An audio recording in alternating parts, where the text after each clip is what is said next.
안녕하세요. 저는 가온의 셰프 김병진입니다. 오늘 준비해드린 메뉴는 배김치, 그 다음에 곤드레 솥밥 두 가지를 준비했는데요. 배김치 같은 경우는 약간 한식의 김치를 그냥 서양 음식의 클린저 같은 역할을 할 수 있는 게 무엇일까 고민했을 때 약간 아무것도 첨가되지 않은 그냥 순수한 발효한 맛의 김치를 약간 좀 응용해 보겠다 해서 만든 김치입니다. 그래서 백김치를 만들고 배에다가 백김치를 채워서 만든 음식이라고 생각하시면 편할 겁니다. 근데 특이한 부분은 백김치 그냥 단독으로 사용하는 게 아니라 거기에 이제 들어가는 국물 같은 경우는 동치미를 따로 만들어서 이제 약간의 배즙을 계속 조금씩 추가하면서 유기 그 산에 약간 활성화를 시켜서 만드는 국물을 첨가하는 부분이 조금 다르다고 할 수 있습니다.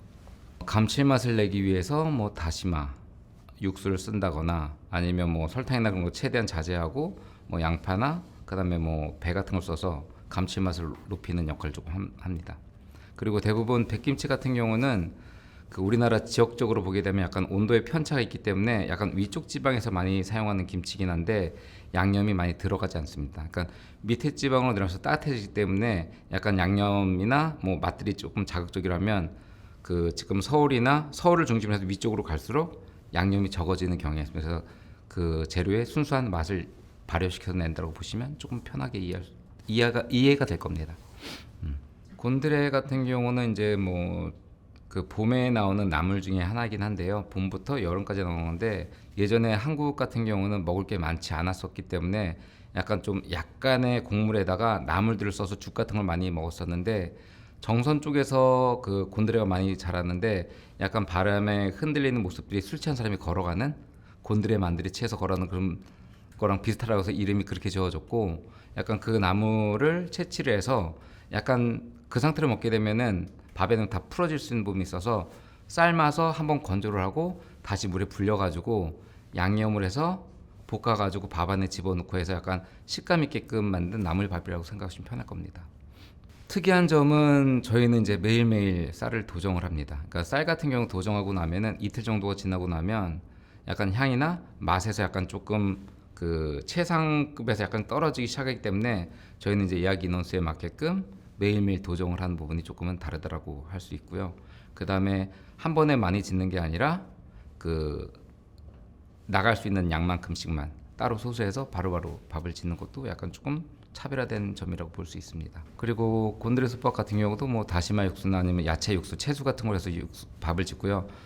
여기서 사용되는 모든 솥밥 같은 경우는 거기에 어울리는 육수를 사용해서 항상 밥을 짓고 있습니다. 우리가 만약에 이 식당을 해서 한식을 한다고 했을 때 어떤 흐름으로 갖고 갈 것인가에 대한 고민했을 때 그러면 한식에서 가장 최고는 무엇일까 생각할 때는 예전에 조선 궁중 음식이었던 거예요. 그러니까 왕은 어떤 음식을 먹었을까? 거기서 시작이 됐던 것 같아요. 왕 같은 경우는 아침에 일어나자마자 약을 먹었어요. 탕약을.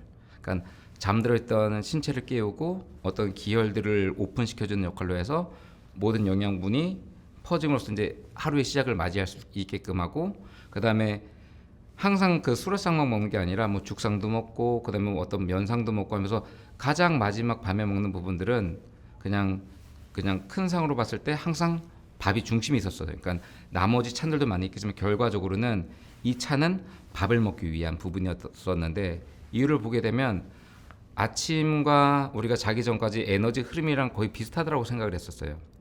그래서 어떻게 보면 잠들기 전에 약간 조금 단맛으로서 약간 릴렉스 할 수 있는 그런 부분 이전에 마지막 이제 신체적으로 에너지를 보충하는 역할로서 밥을 사용한다고 보시면 조금 편하실 것 같아요. 약간 아시아권은 채식 위주의 어떤 식사들이 굉장히 많았었기 때문에 굳이 막 채식을 해야 되겠다라는 것보다는 그냥 어떻게 밸런스를 맞출 거에 대한 초점이 훨씬 더 강하지 않을까라는 생각이 들어요. 서양보다는 뭐 육류의 소비량이 많이 늘었다고 하긴 하지만 아직까지 채식을 하는 약간 같이 먹는 비중이 높기 때문에 굳이 막 채식에 대한 이런 부분들이 외국만큼은 아직 불지 않는 부분들이 약간 그런 이유이지 않을까라는 생각은 갖고 있습니다. 많은 사람들이 채식을 하게 생각하면 딱 떠오르는 게 불교 그러니까 종교적인 부분을 또 많이 생각을 할 거예요. 그래서 약간의 건강을 생각하는 것은 마음의 수양을 위한 음식이라고 생각하는 부분이 조금 더 강할 수도 있다라는 생각은 저는 개인적으로 갖고 있습니다.